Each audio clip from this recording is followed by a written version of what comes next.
हमारी आबादी 140 करोड़ है। जैसे दुनिया के वो देश जो फ्री एजुकेशन देते हैं या फ्री हेल्थ की बात करते हैं, उनकी आबादी बहुत कम है। जहां पर कैपिटा व्यक्ति पर खर्चा ज्यादा होता है, बहुत सारी चीजें आती है। वहां पर लोग बहुत कम है। गाड़ियां वहां जब लोग बाहर जाते हैं, जैसे मेरे कजिन बाहर गए तो मुझसे कहे मेरा भारत लौटने का मन नहीं होता। हमने कहे कि वहां पर हर इंडिविजुअल का ख्याल रखाता है। वहां जो दवाइयों की प्रीमियम क्वालिटी होती है वो मिलती, तुम्हारे यहाँ छट छांट के आती है, तुम्हारे लोगों पर एक्सपेरिमेंट होता है। इंडिया बड़ी बातें उन्होंने मुझसे कही जो मुझे बड़ी नकारात्मक और गुस्से वाली लग रही थी। और कुल मिलाकर मूल वजह वो आबादी को मान रहे थे। इतनी बड़ी आबादी के हिसाब से इस देश को कैसे उठा सकते? पहली बात ये बताइए, जो आबादी है उसको मार के खत्म तो नहीं कीजिएगा। नहीं कर सकते, तो थैनोस वाला काम तो नहीं कर सकते हैं कि खत्म कर दें एवेंजर्स वाला। दूसरा, हम आपको कहते हैं कि एक काम करते हैं, आपके यहाँ ना 25 ठो एकदम खराब ट्रक भेज देते हैं, कोनो काम का नहीं है, आप परेशान हो जाएंगे कहाँ रखें। लेकिन 25 का 25 बढ़िया ट्रक देते हैं, तो क्या कहिएगा, ढेर ट्रक हो गया है, दिक्कत है बहुत। तो पैसा अच्छा आएगा, रखेंगे, धकाधक पैसा आएगा, मजा काटेंगे। तो 140 करोड़ आदमी को जब आप जनसंख्या के तौर पे देखिएगा तो बहुत दिक्कत होगा। जिस दिन वो आपको वर्क फोर्स दिखने लगेगा, जिस दिन आपको वो दिखने लगेगा कि स्किल्ड है, वो दिखने, तब बोझ नहीं बनेगा वो। आपने उसको सिखाया क्या? आपको पता है कि आपका एजुकेशन सिस्टम किसी काम का नहीं, ग्रेजुएशन करके 50,000 का नौकरी ना कमा पाएगा, इसलिए आपको जनसंख्या बोझ लगती है।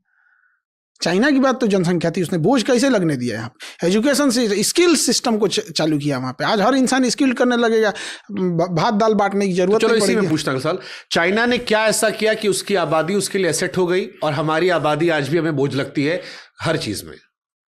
पहला वहाँ पे एक जो डिसीजन लिया जाता है उसको इम्प्लीमेंट करना है, ये करना है, मतलब ये करना है, और हर इंसान अपने काम पे फोकस कर रहा है। हमारे यहाँ हर इंसान अपने पड़ोसी के हिसाब से काम कर रहा है। खान सर की कोचिंग में क्या चल रहा है? पड़ोसी के यहाँ जलन खान सर की शादी में कौन आया? खान सर की मेहरारू फोटो काहे नहीं दिख रहा? खान सर कंघी काहे ऐसे करते हैं? खान सर का बुसट का रंगी काहे है? ये चीज़ें चाइना में ये सब नहीं होता। वो इंसान अपना वर्क कर रहे होते हैं। और वहाँ सबसे बड़ा चीज़ क्या है ना, कि मेल और फीमेल में भेदभाव नहीं है। जैसे अपने यहाँ ना, अगर आप कोई ईंटा जोड़ने वाला मिस्त्री लाए हैं, घर प्लास्टर कर रहा है, अगर कोई महिला आ जाएगी ना तो आप चौंक के देखो, अरे ये कहाँ से चले? क्यों नहीं कर सकती भैया? आप अपने जेब में एक 5 किलो का 2 किलो का ताला लेके घूम दीजिएगा, 3 मोबाइल रख के जेब में देख लीजिए, ऑकवर्ड लगने लगेगा। 3 मोबाइल ले लिए हैं आप।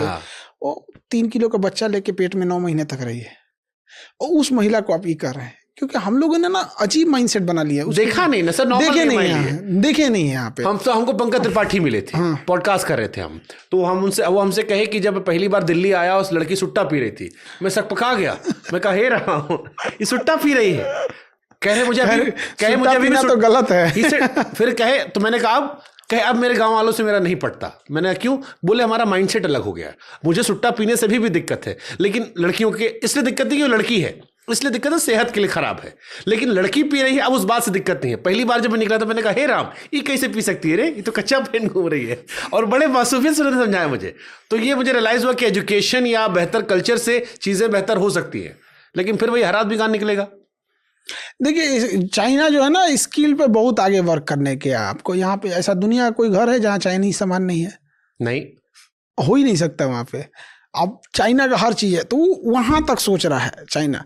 तो प्रोडक्शन चीज़ों करिए जहाँ जो चीज़ें हैं। अब आप एक सिंपल सा चीज़ बताते हैं, चाइना वाले जो हैं सब बहुत सारी चीज़ का मतलब डंप, जैसे चाइना ने इस पे टेरिफ लगाया, अमेरिका ने चाइना पे टेरिफ लगाया, उसको कोई टेंशन नहीं, वो अफ्रीका में ले जाकर पलट देगा यहाँ पे।